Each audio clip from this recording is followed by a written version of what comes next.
Angara me fitenjiru yakite satilintiru marakate turakko dirubara karabaltan tango wan seani kadanne dadamne jara hamtu male qoton tafimu Anis biyya qaba biyya caaltu biyya ko Oromiyaa agasuma beeka tolega artisti on anis biyya qaba jedhe kasirbe Dr. Ali Birra Dr. Ali Birra kabajamo jalatamo artisti turanidha amma maal keessa akka jirani dhugaan hin beekudha an waan isaanii viidiyoo kanaan duras qopheessin beeku nama jalatamaadha kanaaf of qusachaa ture garuu akkamiin waan kana bira darbaa jedhe akka nama tokkotti akka oromtichi tokkotti anis waan xiqqisho tokko viidiyoo tokko qopheessedha Dr. Ali Birraani Dr. Ali Birra artist Qamar Yusuf wal beennadha akka gaariitti viidiyoo isa qopheessedha asiiti innis hin beeka anis hin beeka kan biraa moo mucaa tokko jiraadha Leencoo Abuu Shakkoo jedhan nama Kanaada taana fakkaate Kanaadaadha waan Jarmanii kana lafa kana keessatti filatoktaadha Qamar Yusuf Dr. Ali Birra Leencoo Abuu Shakkoo sadeenu filatokkotti arge stage tokkorratti wajjin sirbaa turanidha arguun dhabdanii viidiyoo atti YouTube irra waan jiru fakkaata torban diaspora sirbaa turan artist Qamar Yusuf artist Dr. Ali Birra kanis Leencoo mucaa kana Abuu Shakkoo jedhani wajjin sirbaa turani daawwachaa ture ani dhugaa sanin jedha daawwachaa ture kallattii irraani laafi one I felt really sorry kesumat Dr. Ali Birra Dr. Idamot isaan Melara Dr. Ida jiru Dr. Nutuga maal goonare Dr. Keenyaan taane Dr. Harka Tigree dhaqanii seenan isaanis kuno akkuma agarrutti lafuma kaaniiti mootii beeku kun immoo namooti tokko mala wayyeessa lakkii ati isaanii falfalteeti hamurooti kun hunduma deemanii kuno Tigree biraa seenanii achi deemanii sirbanii balleessan keetifa kanaan jedhu hin dhabamu hin beekamu yaada nama wayyeessan falfalee jara kana akka isaan deemanii achi shubbisan ka godhe wayyeessa ka jiru sin dhabamu yaa escape blame over faith in barbada of course there's always a way and you will find a way and you're gonna blame wayesa I hope not nuga rabbi sani kadada rabbi waqa gurracha sani kadada wayesa blaming godina ani kesan jiru ani Qamar Yusufini demiti Tigree wajini bashanani shubbisin jenneni Dr. Ali Birraanis ani deema sirban jenneni awama kesan jiru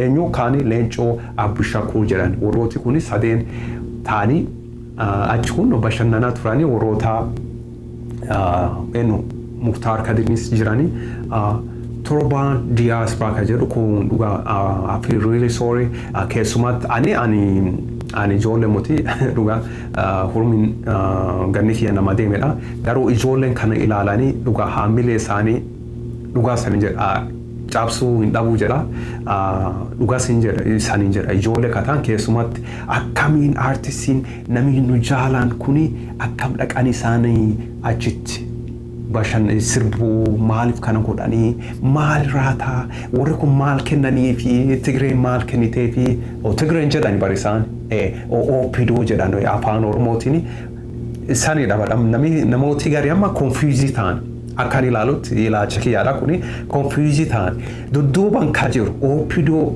dudduuban ka jiru Abbaa Tsaayefa qophii kan dudduuban ka jiru Oromoo Diaspora Festival Week kan ka qopheessa ka jedhu dudduuban ka jiran pilaanii ka godhanii hojiirra ka oolchuu jiran TPLF Abbaa Tsaayefa dhugaa sanin jedha kuni ilaalcha kiyyaadha akkan ilaalutti dudduuban ka qopheessan Tigree Abbaa Tsaayefaadha maaliif ooltanii achi deemtanii bashannantanii namooti biyya deemanii lafa namirraati kaasu jiran achi Dr. Ali Birra fa yoo shubbisan yoo sirban sani achuma waan fagunatti fakkaatu achi biraa jiraati Oromoo ke mana isaaniiti ariyaanii man isaanii man Oromoo diiguu jiran meelaala waan kan itti erga Ali Birraa Dr. Ali Birraa Qamarii Yusuf Leencoo Abushakkuu jedhan kun isaanii fi eenyusaan warroota Opidoo warroota aangoo sobaa qaban isaanii Muktaar Kadir fa'aa eenyu Abbaduu Lafaa Gammadaa fa'aa isaan wataanii achi bashannananii sirbanii Burraayyuu keessa mana Oromoo irraati diiganii Oromoon achi immoo roobuu jala qabeera roobu jira manirraa diiganii meelaala waan kana maatii isaa wajjin Oromtichi kun achi pilaastikii jala rafuu jiranii jedhan miidiyaa irratti akka dhaga'utti. Mani isaanii diigamuu jira man san diiganii eenyuti gurguruu kun namoota gaa alaatii deemanii jechuudha alaatii achi deemanii asii an beeku dalaga lama sadi hojjate horii gaa qusatee maal jedhee achi deeme mana Oromoo irraati lafsaasanii lafraa kakaasanii lafsan deemee bitataa jechuudha namni biraan jiru abbaa isaa san qopheessanii jechuudha namooti immoo mana ka deemee diigu Oromoo qote bulaa irraati man isaa keessaa ari'ee ka deemee diigsuun Tigreessi fakkaata. Lakki afaan Oromoo haasaan afaan Oromootiin asii fi badii mani kan diigamu deemaa arrabsanii itti kolfanii dudduubanii kan jiru immoo TPLFidha ergatanii deemiti man san diigi dudduuban kan jiru isaan ta'anii daawwatu isaanii kolfan afaan Oromootiin itti dubbatanii man isaatii ari'anii otoonni maatii isaa waliin boo'u rooba keessa taa'ee otoo boo'u rooba keessa taa'ee ala bula taa'ee otoo boo'u isaan man irraa diiganii man san diiganii labsaan immoo gurguratu nama alaa kanatti abbaa fedhanii gurguratan. They can do whatever they want. Isaanii qawwee qabanii waan fedhan waantuma qabu namni isaan gaafatan jiru akka fedhanitti otoo Dr. Ali Birraa fan sirbanii achi otoo isaan fagoo motachu otoo isaan achuma sirbanii maal jedhanii bashannana eenyu Qamarii fan otoo sirbanii Qamarii fan otoo sirbanii Opidoo wajjin eenyu isaan Leencoo Abushakkuu inni fa'aa waan dhiidhaa mucaan soo ilaalaa turan dhugaa san jedhe kolfaa ture Dr. Ali Birraanis kunoo warroota TPLF wajjin hojjetanii jechuudha. Warroota maal kennaniifi laataa kuni gaafii gaariidha an dhugaa hin beekudha ani maal akka isaanii kennan an dhugaa waan fedha wanaa kennanii an dhaqee warroota Oromoo ijjeesee kuma shan Oromoon manidhaa jiraa jedhan anaamot ka jedhe beeki human rights yaadattu human rights maal jedhan report ka godhanii Oromoo kuma shanii olitti manidhaa jiraa jedhan otoo kana beekanii kan otoo dhagaanii Dr. Ali Birraa fa'aa Qamarii Yusuf fa'aan Abushakkuu Leencoo Abushakkuu fa'aan achi deemanii sirban mirga qaban sun duraan dhaaban akka maal godhuu mallee wanaan jettanii akkaan yaadutti isaan warrooti kuni I think citizenii nama Kanaadaan citizenii Kanaadaa amshuu qabaadha Dr. Ali Birraanis Kanaadaa citizenii nama qabu Leencoo Abushakkuu sun nama Jeermanii taa'uuna fakkaata yookaanis Kanaadaadha. Citizenii alaa namaa qabanii jechuu isaan rakkoon tokko dhalatee fakkeenyaaf warrooti Itoophiyaa suni Eertiraatti dhufanii isaan balaatti buusanii aangoorraa buusanii warrooti kuni as dhufanii jechuu fuluma citizenii qabanii galanii jechuu they don't care akkan ilaaltu kun ilaalcha kiyyaadha kana ilaalcha kiyyaadha kabiraatis ilaalcha irratti dabalachuu fedha warrooti Dr. Ali Birraa faan Qamarii Yusuf faan mucaan kun Leencoo Abushakkuu kun warrooti Opidoo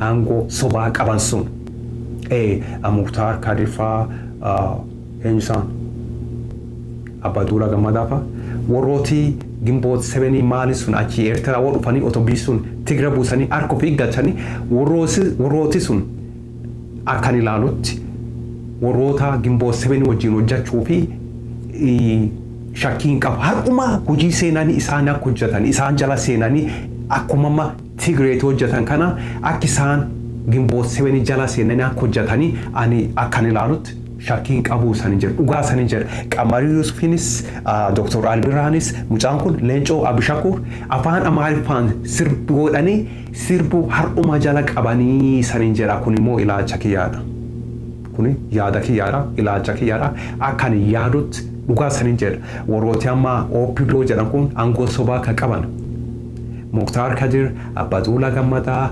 Abdulaziz Mohammed, warrooti kun hundumtuu Qamari Yusuf, Dr. Ali Birra, Leencoo Abushakur, warrooti kun ammas deebi'anii jira. Warrooti Gimboot 7 sun har'a yoo seenan biyya isaa yoo seenanii isaa wajjin akka isaan hojjetan isaaniif jala deemanii akka Tigreetii hojjetan kana akka isaan hojjetanii ani dhugaa shakkiin qabu warrooti kun nama akkasiiti. Kun immoo ilaalcha kiyyaa dhugaa sanii jira. Nama akkasiiti isaan kana beekuu isaan feesisa. Kana walumaa galatti firii Oromoo eenyudha, diinii eenyudha, amma kana adda baafachuu isaan feesisaa jechuudha. Qamariin fira Oromoo moo ergamtuu Tigreeti. Dr. Ali Birraanoo isaanis ergamtuudha moo ilaalcha wana gaafatte akkan yaadutti ergamtuu Tigreetii jechuudha. Dr. Ali Birraanis ergamtuudha, Mukhtar Kadiris ergamtuudha, Abdullah Gammadaatis ergamtuudha.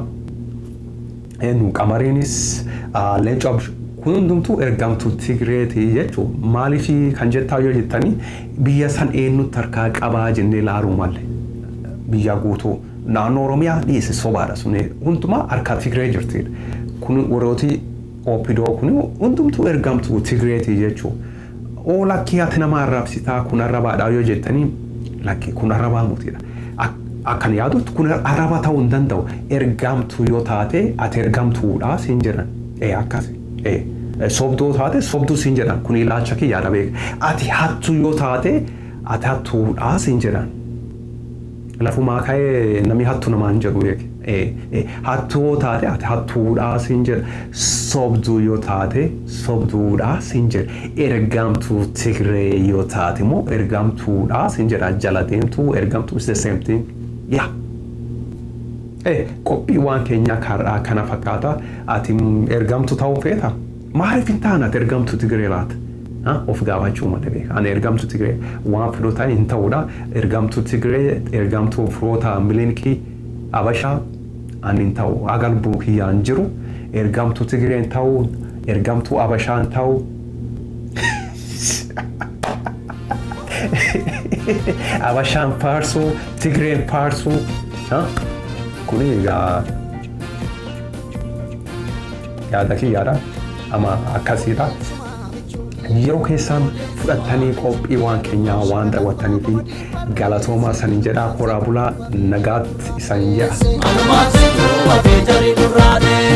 Odeen shimala gadeen nama ganti. Odeen shimala gadeen nama ganti. Shimala kootii kiin dandeessu. Ati laafinii jira kan si biraanneessu. Ati laafinii jira kan si biraanneessu. Shimala koo kolmaan barreesse. Shimala koo kolmaan barreesse. Shimala kee kolmaan barreesse. Shimala kee kolmaan barreesse. Ati didii waamii wal kaasi. Ati didii waamii wal kaasi. Gadi galtuu roorroo dandeessi.